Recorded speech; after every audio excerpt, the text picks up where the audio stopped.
All right, I'm here with Kevin KD Dorsey, who has a long, successful sales career. Just to list a couple things: VP Sales, Snack Nation; VP Inside Sales, Patient Pop; SVP Sales, Bench; and then finally CRO at Finally, which is a SMB focused accounting, bookkeeping SaaS company. You guys recently raised a $200 million Series B. And then you also run your own sales leadership training community, SLA. And I feel like you're one of the OGs on LinkedIn. Yeah. I mean, the most important stat about you is that you have 137,000 followers on LinkedIn.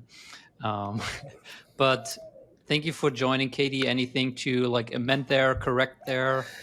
Actually, I'll make one of them. I think my most important stats are I have two daughters that love me and a wife that loves me. So it's a number of three that I think is the most important to me over any other number I have out there right now. So I'll put LinkedIn number two though. It'll be a strong number Yes, two, but my yes. number one is definitely my family. All right, you got your priorities straight. That's good. Now, I mean, it really does feel like you're one of the OGs on LinkedIn. Can you just share a little bit about kind of like your journey, why you got started, how you got started? Like you were Mhm. early to this whole posting thought leadership game. So it's funny, you're one of the few people that ever asks why. Everyone always asks Hmm. how, everyone asks what. Very few people ever ask why. And the why actually has never really changed. So I started writing on LinkedIn because I wanted access to people. I wanted access to people smarter than me, and I wanted people to want to work for me. Right, where like Mm. if they had a feel for who I was, if they had a feel for like I could work for this guy. I felt like recruiting would be easier because where I was at the time when I started really was like Snack Nation. We didn't pay a lot of money. Like we were selling snacks in a box. It wasn't this like super sexy software, and so it was like, but if I could build a culture and a brand around like, hey, like that seems like a good guy to work for. So that's what started it. Was I wanted Mm. access to people. Where also it's still the same today. Where it's like that's how I got some of my early mentors. Is I reached out, but they'd kind of heard of me a little bit. They'd seen me. They said, all right, this guy, or back then this kid, he's putting some stuff out there. Like he's worth, you know, chatting with. And so now it still rings true to I never started to build a side hustle. I never started to be a thought leader. The fact that I'm a thought leader is comical. If you were to ask any of my friends, any family, like I don't even do social media. I don't do any other channels at all. But it turned into this, and but now it's still about people, right? I have access to people. I can reach out to people. I can ask them questions and get responses, and like here we are. Did the recruiting part pan out? Like, did you end up Mhm. hiring? Absolutely. Absolutely. Like I'll never, and this was, 7, 8 years ago now, like I'll never have to work with a recruiter ever. Right. Right. Because I can reach out, right? I am the recruiter, So yeah, it absolutely worked. Especially early on. This is why, like, especially like for founders, like if you're starting a company or like getting your brand out there will help attract also, and this is key, the right type of people. I am not for everyone. There are also Mm. people that can't stand me, that they don't like me, they don't like my style, they don't like how I lead, but they already know that. So they know better than to reach out. And this is why being authentic is so valuable. It's like it attracts the right type of people as well. So you never ended up where the posting was never about reaching your ICP and kind of selling through that. It was more like ecosystem, mentors, Hmm. recruiting. Yep, and it's actually something that I'm I'll say uniquely proud of. Is if you look at pretty much all, and I actually can say this pretty confidently, all of the sales influencers at some point, every single one of them sold to sales. Hmm. I didn't. Right. And so it's like when you're building a brand and like you're selling to sellers, well then yeah, you can build a brand to sellers because you're writing about them. I sold to HR, education, plumbing, HVAC, etc., and still built a brand around sellers. And so no, it was never to sell. It was always to recruit, and it was always to learn. Interesting. I mean, you must have then also kind of seen everything come and go with, I don't know, the platform changes and the algorithm changes. And what's been like your biggest, I don't know, what are the biggest changes that you've seen? Well, I mean, first, like the biggest change is like anything else. There's just way more people doing it now, Yeah. right? So like that already makes it harder, I'll say in quotes, is there's just way more people doing it. And now with automation, you've got people pumping out 2-3 posts a day, and then you've got people commenting on 100 people's things per day. And so like the automation and the volume is obviously very different now. What the algo cares about is also just a nightmare. Like just on a whim just changes like what it cares about. And also for me, like if you look at my history, I have stayed tried and true text posts. Yeah. That's what I do. That's what I do 90% of the time. Text posts. I have not wavered. I have dabbled in other things, but like the consistency, funny enough, I do believe the algo really likes, because when I switch up my modalities, I always see things tank down. So, you know, they talk about video, but video is not hot anymore right now. Like they're talking about it, but it doesn't get any reach. Carousels, same thing. So like I just try to remove a lot of the thinking and just put out good content day in and day out in a method that I feel good about. So have you been able to resist that urge? Well, because I mean, a lot of people, they do jump on, oh, we got to do carousels now, and now we got to do these vertical TikTok style under 60 seconds because there's this new LinkedIn video feed, and so we got to do that thing now. Is it you just kind of you tried it but it doesn't work, or you have, what is that mindset that allowed you to just ignore it, let's say? Well, I'll say I'm also one of the few influencers yet left that still has a job. I'm too busy. Right, like this, like to be honest, I'm one of 3 sales leaders with a brand that still are sales leaders. Everyone else has gone into consulting full time. There's Kyle Norton, there's Kyle Assay. That's pretty much it in terms of like Right. VP or Yeah. above, like sales leaders that do anything on LinkedIn. So I'm just too busy. Like if this was my full time gig, maybe I'd be like, oh, I'm gonna try this. I'm too busy, right? And like I'll dabble, I'll test it, but if I don't see and it has to be measurable improvement for me to Yeah. make the change. So if I put out 5 or 6 videos and I'm not seeing 2x, the Right. amount of time it took for me to do those videos is twice as long than it takes for me to do a text. I can do a text post in 3 minutes. Right. I can't do a video post in 3 minutes. So I'm very, very specific with my time return as well. And like I was early on the video feed. I did it, and I had some videos get 400, 500,000 views with 50 likes. Right. Yeah. I don't need views. Like I don't care about any of that, you know. So I pay attention. I look, but I also, it's funny, like I look at what other people are doing. If someone else is doing it and they have a similar for example, I'll use Morgan. Morgan's a good friend of mine, right? So Morgan was pumping out carousels. Morgan and I have a similar size following. We have a similar brand. We have a similar like whatever. And if I'm watching his carousels get 60 to 70 likes or 100 likes, I'm like, all right, like I don't care, right? Like Sure. it's roughly the same as my text post. Whereas if he was dropping carousels and I'm watching him get 400, 500, okay, that Sure. changes things a little bit, you know. So I pay attention, but I don't waver. Consistency matters more than anything. Is there any deeper reason to why you've not gone down the solopreneur route? So yes and no. I did it so after Patient Pop, I did what everybody said to do. I got out the game, right? That was my second unicorn. I had done Service Titan. I did Patient Pop for 4.5 years, did the merger, unicorn number 2. I was like, all right, let me go off and consult. And so I went consulting. I worked with Winning by Design and went out on my own. Yeah. And I traveled the world. I brought my family with me. I made the most amount of money in a year I've ever made in my entire life. The stress was low, and I was bored. I wasn't done. I wasn't done building. I was missing a piece of me. I didn't like going into companies and not actually being able to drive the execution, right? Because when you're consulting, like I get to tell you what to do and how to do it, but I don't get to make sure it gets done. And that irked me.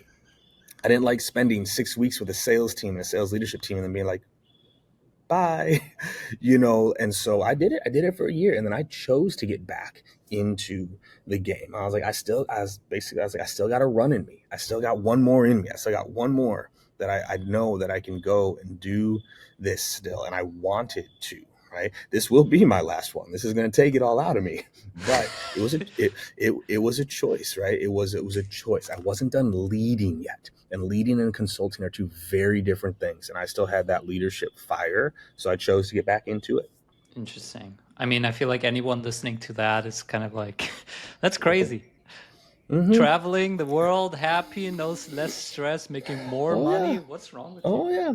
Oh yeah. But it's like the beauty of all this though is that also doesn't go away. Mm, I'll be able to do that again, right? So if I look at, the way I made this choice of like, where do these things go? I can be a solopreneur at any given. I could wake up tomorrow and do that. But to have a team and to build something special with people I enjoy working with, that's harder, right? yeah. Those opportunities don't come around that often, and that's what I believe I have found at Finally, and I'm gonna ride with it. I tell my CEO all the time, like this is my last one. So either we're going out with a bang or I'm going down with the ship. There's no in between. Like Yeah.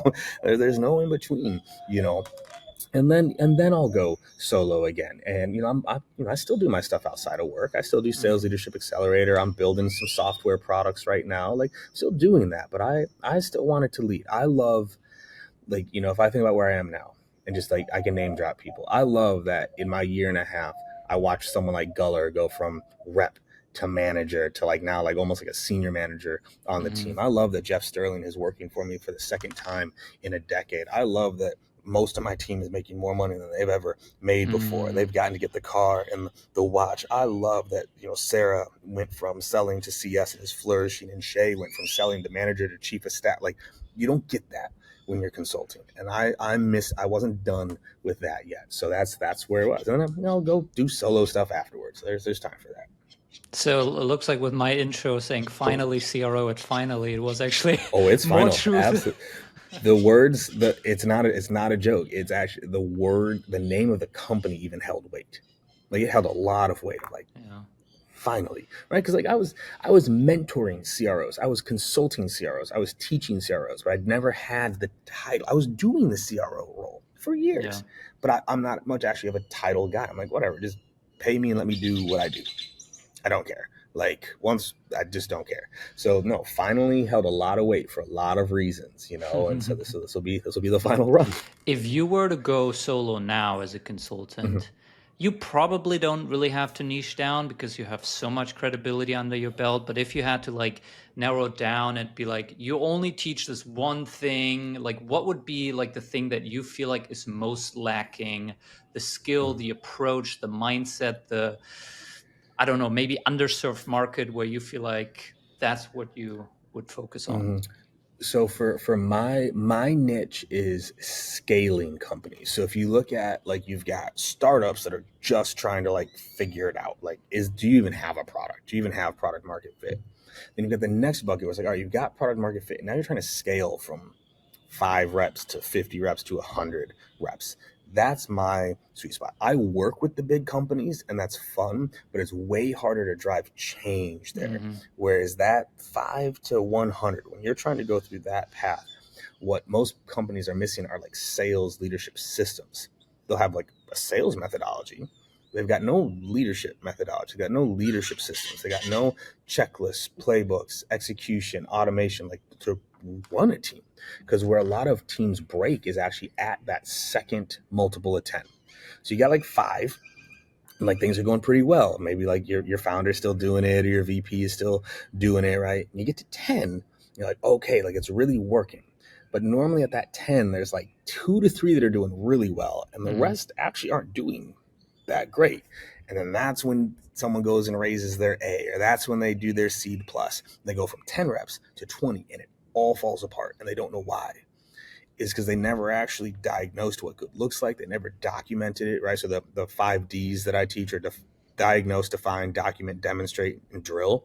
Like, you got to Hmm. define what good looks like and then go through those 5 Ds. Most orgs, I bet most people that listen to this, if I were to walk into their org and go like, all right, like, show me what good looks like, they wouldn't be able to, right? And so that scale zone, that's where that's my niche. It's like, all right, like, you're ready to actually go from 5 to 10 to 20 to 50. Let me help install leadership systems into your org to help you get there. Now, to work up the ladder a little bit of where we kind of went down the rabbit holes a little bit, what changed on LinkedIn? I mean, you mentioned like algorithm, carousels here, videos Mm-hmm. there. What are some of the principles that stay true Mm. throughout? So here's some of the principles. And I don't even follow some of these principles because like I just don't care enough anymore. First of all, the first principle is actually people want to be entertained more than they want to be educated. And this is something to always remember around social media, regardless of the platform. People prefer entertainment. It's why you watch some of these posts blow up that have nothing to do with like teaching something. The right? astronomer, CEO, head of HR Oh, memes. good Lord, look at Oh that, my right? God. And people are entertained, right? So like it's always, if you can put in an element of entertainment, like have some fun with it, but like entertainment will do more than, education. The second, fun enough, is people look for things to agree with more than they look for something to learn from. So like if you just try to teach people things that they don't know, you don't get nearly as much traction as like about writing about things people do know and adding a little bit of sauce to it. People like to agree because it makes them feel smart. It makes them feel engaged. Versus when they read something they've never heard before, it's either too hard to understand or they're like, I don't know about it. So like writing for agreement with a twist will get you more traction than anything else. So that is tried and true for sure. Third is, and this is a big one, is you have to know who you're writing to. This is another thing about like, I write to sellers and sales leaders. That's it. I don't write to founders. I don't write to CMOs. I can help founders. I can help CMOs. I don't write to them. So it's like, who are you writing to? And you do not waver. I've got good friends, people are coming up and it's like, Monday is like a family post and Tuesday is like a mindset post. And then Wednesday is like, hey, let's talk about discovery. And then Thursday is like, oh, like I'm feeling a little bit under the weather today. And then Friday is like, I'm hiring. And it's like the algorithm doesn't even know where to put you, right? So it's like, who are you writing for? So like, if you're a founder, like, who are you writing for? Are you writing for other founders?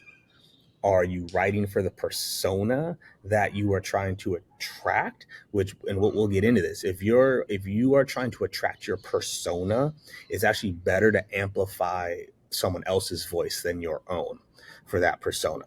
That you want to ride someone else's brand more than you want to try to create your own brand, because you are not a chief human resources officer. A chief human resources officer wants to hear from other chief human resources officers. You go get one and you amplify their brand. Like through podcasts, you're saying, or through podcasts, even through LinkedIn, right? Of like, this is like, you go, you make them an advisor, you do whatever else. Oh yeah. So like the amplifying of someone else's brand is big. The other one, truthfully, it's consistency. Even for someone like me, if I take 2 weeks off of writing, it takes me another 2 weeks to get back to where I was. Like the algo rewards consistency. And so you got to make sure that you're just doing it day in and day out, because it adds up. It adds up. And if you stop, it goes back down. Yeah. Got to work to get it. And this is why a lot of people fall off, is they start writing, then they stop, then they start writing again, and it's not getting a lot of engagement. So like, oh, fine. And they start writing again. It's like, no, like you just, my first post, y'all, 7-8 years ago got one like. One like. And what's so heartbreaking about that, even looking back, is I posted an article. I came out the gate hot. I wrote an article, and because articles were big back then, and I wrote an article and it was well thought out and it was explained and it was beautiful. I got one like. I was like, what the hell am I even supposed to do with this? So it's just like, now 7-8 that's years where later, 80% would have stopped. Oh, absolutely. Like 80% stop. Actually, I would say 50% stop within their first month. They write for a month and they stop after that. The next 15 to 20% stop after their first disagreement. The first time someone disagrees with them, the first time someone says something snarky, the first time they get a comment from a coworker or another founder going like, what are you doing with this brand? You should be coding, right? The first time they get any type of pushback from someone else, the next 20-30% stop right there. And I get it. It's hard, but you got to remember why you're doing it, which is the first point and the last point I'll bring up on this is, if you don't know why you're doing it, just don't. Oh, I want to build a founder brand. Why? Why do you want to build a founder brand? Well, because I want to attract clients. Okay, well, that's a different goal than I want to attract advisors, which is a different goal than I want to attract investors, which is a different, like, you need to know why you're doing this. Because if you don't know why, you'll stop. There's no reason to do it. One of the things you said is you need to know who you're speaking to, and you mentioned that you're speaking to sellers, salespeople, sales leaders. Is that like for someone starting out today? Is that already way too broad? Because obviously, what a CRO cares about is different to what an Mm-hmm. enterprise AE cares about, which is different to what applies to an SMB account executive, which is different to someone selling SaaS versus someone selling, I don't know, construction services. Mm-hmm. Like Niche how down even how further. how narrow do you need to go? You need to so it actually depends on the topic, right? Depends on the topic, right? So actually, I'll use a different comparison. Let's talk about Justin Welsh. Has Justin been on here yet? No, but Okay, I think most yeah, people know Justin. him. Oh yeah, so Justin Welsh, good friend of mine, right? Like he started like after me and then just destroyed it, right? He niched broad. What is Justin's niche? Justin's Solopreneurship. niche is solopreneurship, right? Good. Now that is he wasn't solopreneur for tech founders or solopreneur for whatever. It was just and he nailed that niche because it was a broad enough niche to be able to discuss the same way. Whether I'm a construction person or a tech person, the idea of solopreneurship is achievable, right? Whereas if I'm talking about sales, well, car sales is different than SaaS sales. So I do need to niche there a little bit more. Or, enterprise versus SMB, that is different. Like Kristen O'Connor, she does great stuff on the enterprise side of things. I've done enterprise. I don't love it. I get bored. Like it takes 9 months, 12 months, have to go through procurement, 74 meetings to get the deal done. Like I get bored with that. Right? Like I like quick wins, to go through it. So I know my niche. Even as a leader, I know my niche. I am not the leader of a 500-person sales org. That's not me. That's not me. I'm too far away from the action. I can't make change fast enough. I'm not in it anymore. I like to build, right? Like I'm building at Finally. I was building at Patient Pop, building at Service Time. Like that's even my niche as a leader. I know that. I've already accepted that. So like when offers come through or companies hit me up, I'm like, no, it's not even a consideration because I know it's not in my niche even as a wheelhouse. Yeah.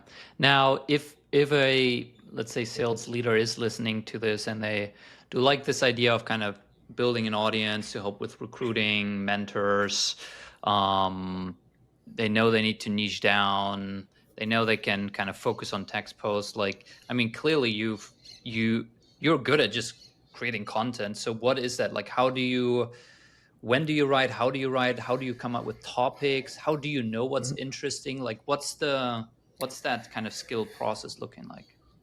So I don't rely too much on what's interesting as much as I do what's relatable. Right. So if I'm writing to sales lead, I'm half the time I am writing about my life as a leader.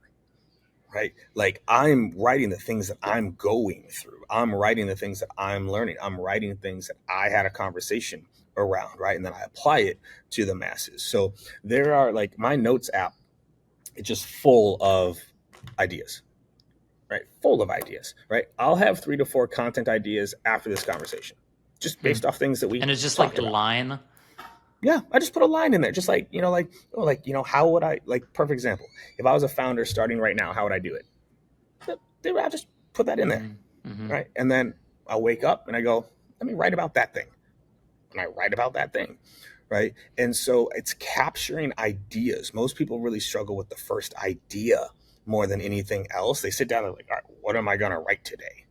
If you have to do that, don't write that day because you're going to come up with some BS. Like you need to have some ideas already ready to go and then you can write about it, but it's capturing what you're going through. Same if you're, whatever, if you're not trying to build a brand for founders, we're trying to build it for your ICP. If you're having ICP conversations every day, you should be writing about those conversations, right? Like, oh man, I just learned something really interesting about what's happening with API connections and SAML right now. Like the customer walked me through this, that, like that will resonate with your people. So that's how I write. I still write 80-90% of my content. I use some AI, but any AI that I use is rewriting my previous posts, right? It's not coming up with new things. It's rewriting things I've already written. I'm 7 years deep. I've got God knows how many posts already that have done well, not done well, etc. So, but I still write them, and that's it. So do you write always in the morning? Like you pick every day, you have go to your note app, you Hmm. pick one thing. Pretty much every morning. I've dabbled with schedulers. I don't use a scheduler. I write it. I wrote a post this morning. I don't know what time zone you're in. It's 7 a.m. for me now. This started at Uh-huh. 6:30 for me. Yeah. I had already written my post that morning and posted it right at Right. like 5:45 in the morning, like Yeah. already out there. You know, Yep. so Yep. those are things where it's just the consistency around it. In a big way. And I mean, I'm sure at this point there's a lot of intuition around it, but if you have that note app and you said you're going to have 4 ideas after this call, you need to kind of prioritize and pick certain things. Like, what do you think is the filtering mechanism in your head to decide what to write about, what not to write about? Mhm. The easiest filter is how many people does this apply to? Hmm. That's the easiest filter. How many people does this apply to? The more people it applies to, the more engagement you're going to get. Right now, I also need to know like what my goal is, because like if you're just going for engagement, write things like fight the man and go out on your own and bosses suck. Cool, write all that stuff. You'll get a ton of engagement. You won't get anything valuable from it. But if I'm trying to generate leads, it's a different type of post than if I'm trying to generate just engagement. Right. But the first is like, how many people do I think can relate to this? Right. That's there. Second, do I think anyone's going to be interested in this at all? Right. Like, is there an interest level to this? Have I seen it anywhere else? Right. Because the whole like no one else is writing about it is not a good thing. It's actually a bad thing. Mm, Like it means there's not enough juice around it. But that's it. Like, Justin actually said it really well a few years ago. He's like, you need to find a way to say the same thing 1,000 different ways. mm, And it's just such a great piece of advice. Is like, and I said it earlier, like people are changing what they're doing, what they're saying, what they're writing, versus like, what's your core? Like, what is your core message you're trying to do? And find 1,000 different ways to talk about that message versus trying to come up with 1,000 different messages to put out there. Right. So I filter through relevancy. I filter through number of people that can relate to it, and that's pretty much it. Like, it goes through cycles, but if you can kind of tell, I don't overthink this, and I think yeah. too many people overthink this. And I will say, because I want to make sure I cover this. Well, you'll probably ask, so I'll wait. But there's one thing that most people still don't do enough of when they're writing. That is, I actually think, kind of almost like the secret weapon in all of this to actually generate, whether it's revenue, leads, relationships, etc. Well, tell me. I mean, let's get to it. Okay, so the only reason to build a brand is so you can reach out to people. Most people build a brand hoping for inbounds. Mm, It's the other way around. You build a brand so you can reach out. You build a brand so that you can reach out to people. Most people do not engage with the people that are engaging with them. Meaning, like, you make a post, and let's say you only got 5 people to like that post. Only 5. You should connect with all 5 and send all 5 a message that relates in some way of like, hey Finn, hey, appreciate the like on the post today. I'm just getting started. And let's say I'm a founder. I'm building a software for whatever, human resources, right? mhm. So another founder liked it. That founder should get a note saying, "Hey, I appreciate it, founder to founder. This game is hard. I'm curious. Do you have anything in place for your HR team right now?" Mm, Reach out, right? Let's say it is an HR person. Hey, would love to send you over. We did this cool report. We did this cool audit. Like, let me know if I can send it over to you. Send it to the HR person.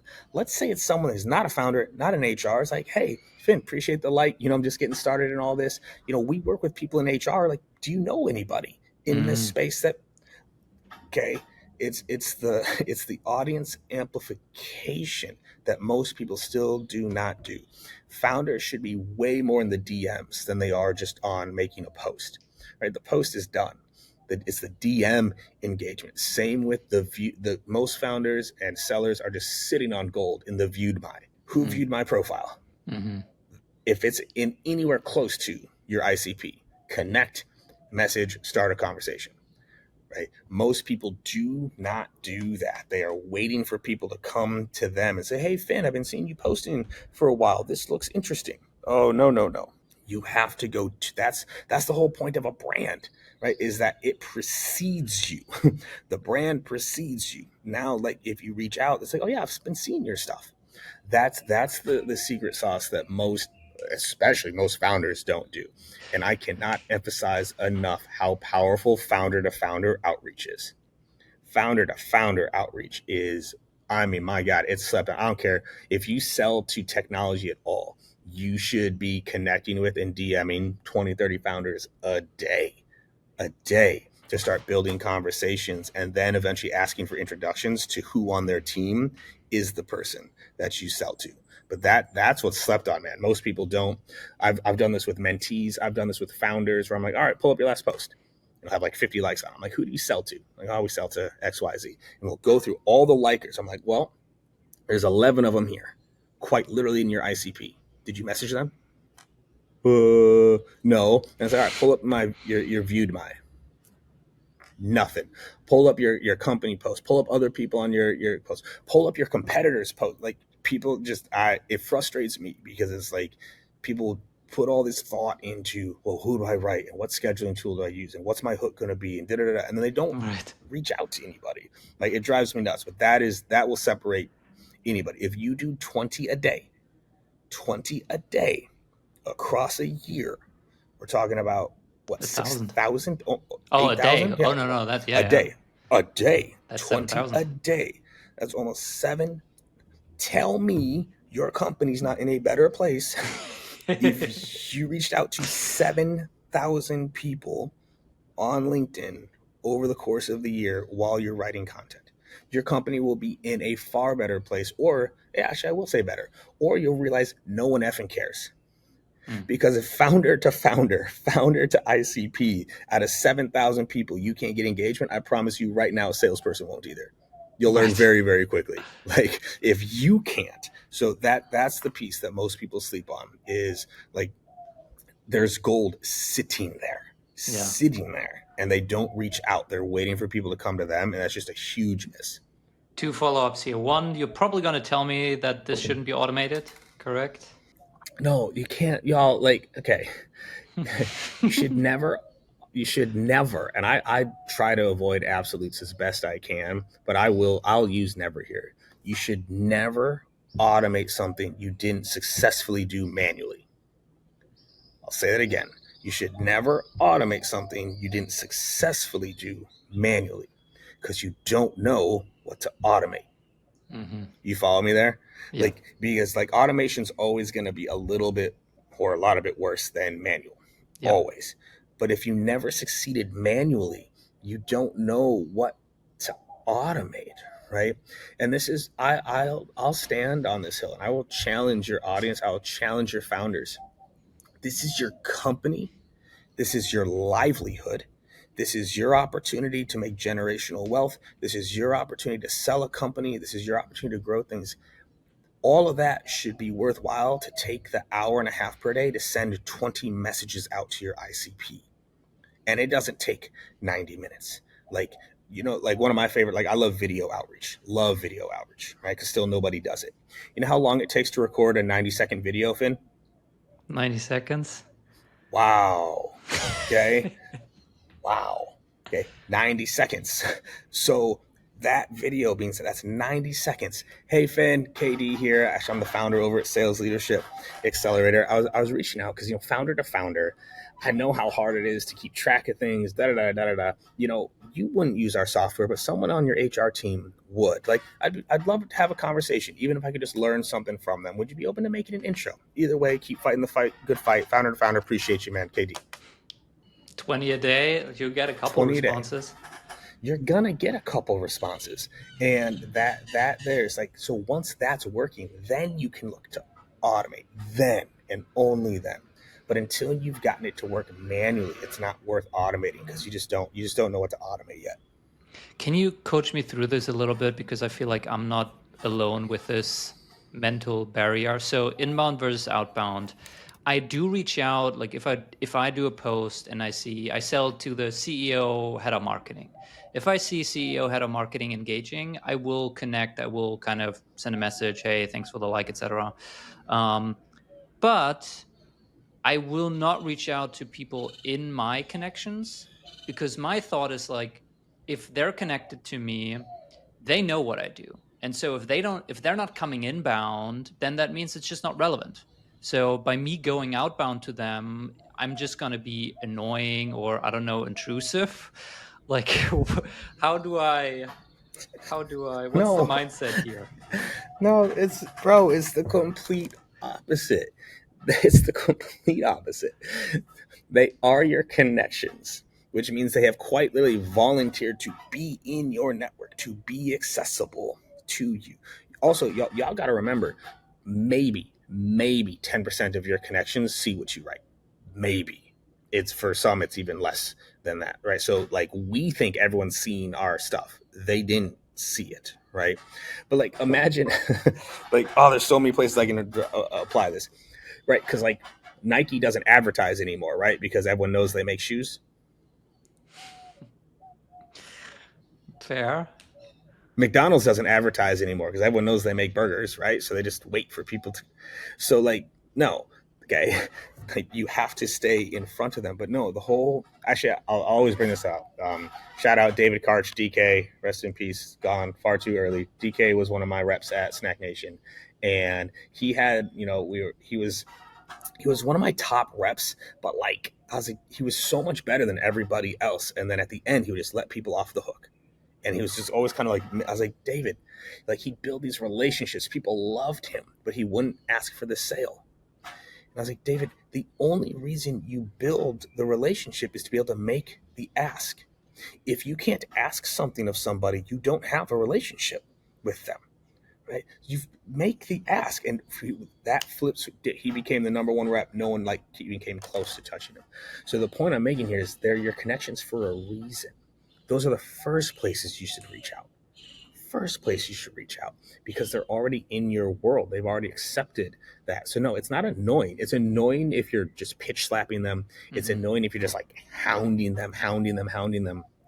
But one of my favorite tactics around all this, if everyone's like, well, what do I send them? You need to build what I call a pillar piece. So a pillar piece is like a one solid piece of content that speaks to your ICP, like something solid, like a really good checklist, a really good something where it's like, hey, Finn, like, whatever, like, founder to founder, da, da, da. I should put this really cool, like, checklist for, like, HR to make sure that it's not going the wrong way. Let me know if you want it. I'll send it over. Yeah. Like, just something to, like, start the conversation out. But no, you're like, again, people are sitting on gold right now in their connections. They don't go after it. Yeah. Yeah, I think there's so much there. I remember I had a conversation with Emir Atli, the co-founder at Hockey Stack, and when he started posting on LinkedIn, he also got like 5 likes. And instead of what most people do, which is just like, oh man, I'm only getting 5 likes, this is not working, he would just reach out to all 5 and ask if he could show them the product that they're building. And that's actually how they got the first 10 customers for Hockey Stack, because a bunch of people just gave feedback, and a bunch of people were like, oh, this is really cool, could I just sign up for this? And so there's the yeah. Now going a little bit into your sales experience, it looks, I mean, it looks like finally is selling into SMB. What I've heard conversations that it's just really tough to make a sales motion work in SMB. I don't know what your ACV is, but what does it take to scale a sales motion selling to SMB? I mean, at its core, it takes volume, right? So, like, you can't have an SDR team booking 10 meetings a month in SMB. Your SDR team needs to be booking like 30 meetings a month in SMB, right? You can't have closers selling, one deal a month. They got to be selling 20 deals a month. So it's definitely higher volume. And really what it takes is you got to get really, really good, I'll say, at relevancy over personalization. Personalizing every single message to every single, like, plumbing shop or every single construction shop. It's really hard to do because there's so many of them, versus you really got to nail relevancy. What is most top of mind for every construction company, what is most top of mind for every plumbing shop right now? Like if I use like plumbing as an example, labor is really hard for plumbing right now. Keeping people on the team is very hard for plumbers right now. Attracting new business is always top of mind. Equipment costs. So there's things that apply to like every plumbing shop for them. You got to nail your relevancy more in SMB. And then you have to adapt more because you have the volume. You can learn quickly. Okay, why am I losing deals, right? If you have 4 sellers and they ran 20 ops each, that's 80 ops per month. You close 16 of them. Okay, what happened to the other 64? You can learn much faster in SMB, so you can optimize quicker. Whereas in like enterprise, you've got 4 deals for the year. You win one of them.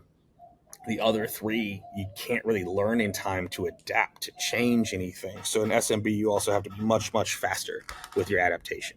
Is there minimum ACV to make the sales motion and SDR motion work?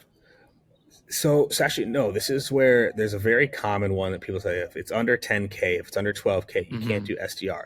That's not right. They're forgetting an entire part of this math equation.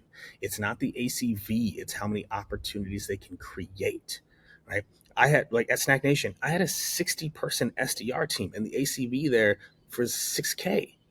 But they were creating 40 opportunities each per month. It has nothing to do with the ACV and everything to do with how much pipeline can they produce, right? Because now 40 opportunities by 6K is what, 2.4 whatever per month, 24, 240, like that works, right? Yes, 2.4. I'm off on my math here. Yeah, 2.4, yeah. per month.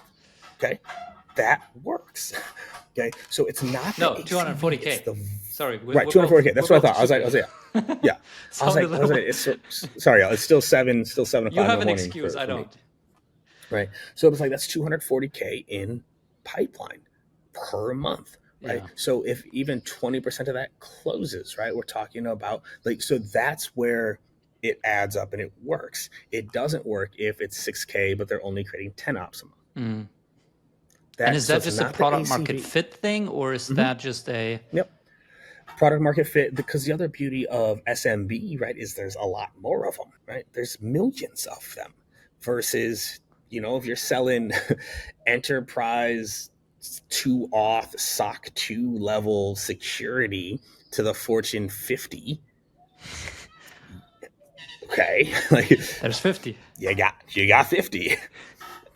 That's all you got. So you better get really, really good, and it's going to take you 8 years to crack into it. So that's the key. It's actually volume of pipeline, right? And if you can get inbound to work as well, that's great. But this is why you need all channels firing. Channels firing. Now you've been running the Sales Leadership Accelerator for a bit now. With this whole AI, new tools, lots of things, more competitive. Are there any different things that you're teaching now in 2025 versus 2 or 3 years ago? So yeah, I mean, one of the big ones is teaching AI. Like, I'm heavy into AI, and I'm learning everything I can about it. Like my YouTube history is the nerdiest nonsense right now. Like, it's just N8N and Lovable and cloud. I'm just learning everything I can. So teaching leaders how to leverage AI is huge. And it's funny because it set me up very well, because I've been such a systems and process guy the whole time. Well, now that I have systems and processes, things I've done manually, I can start to automate those with AI because there's a system and process, whereas others can't. So that's definitely a big one that I'm teaching more and more, is like how to actually leverage AI to be proactive. That's the other key. Is too often right now people are using AI reactively. What happened after the meeting? Right? What I have to go to the AI to be like, what should I do in this situation? Right? You need to make it proactive. What calls do you have coming up? And it's proactively doing things for those calls, right? So yeah, so definitely that's a big shift is AI and how to actually leverage it. Follow up on that. I think there's a lot of just talk and people sharing flowcharts and processes that don't stand up to the real world. Have you actually implemented it in a certain workflow already? And finally, is it not quite there yet? Where is it already there yet? I mean, it's a little bit of both, right? So it finally, places I have leveraged AI heavily already So call scoring. I have built a very sophisticated call scoring AI system where it's like very, very detailed. So I know what's happening on calls, where we're losing calls, how well the reps are running those calls, etc. So like that's a heavy use case. We've built it to do like analysis of customers in CS, right? So a new customer gets signed on, so like a full analysis of the sales call, the SDR call, what they asked for, the financials, etc. So that's a place that we're using it heavily, and that's helped in a big way. The next up is on like the email prospecting side. So like I went the other direction. Everyone was starting with, like, oh, automate emails and automate this, that. I went the other way. It's like eventually I still got to get on the call. Nothing is more valuable to me than what's on that call. And so that's where I started first. So that's there. And then I'm building a whole suite of, I'm calling them like, like leadership agents, of like the inspection of like, okay, like what's happening, what changed and why. And because I have all like my inspection docs, my issue diagnosis docs, my scorecards, I can do that. Right. So I'm teaching people how to build their own, but then also now I can start to connect it to AI where it runs proactively into it. So there's a lot of use case. I've actually been very disappointed with how, I don't know what the right word is here. I'll go with short-sighted for now. Like how short-sighted a lot of sales leaders have been with AI. Like they're not keeping up. They are not keeping up. The solopreneurs are keeping up. The D2C people are keeping up. The sales leaders, they're not. They're still looking at it very like, nah, like we'll see. I'm trying to keep up and I can't. Right? Like, actually, perfect example. What's the date today? Today is the 21st of July. Last week, OpenAI announced their operator agent. No one was talking about it on LinkedIn. Everyone should have been talking about it on LinkedIn. Like, it quite literally can shadow its own, like, be its own computer and run like it's on like, every sales leader should have been talking about, oh my God, like, that means we could, crickets, nothing. And it's like people just aren't staying up with it. It's wild. And is that just like time? I mean, obviously people are busy. Is that just, I don't know, they're scared? Is it the same old, people just don't want to learn new things? Yeah, I mean it's all of it, but like I can't empathize with the busy.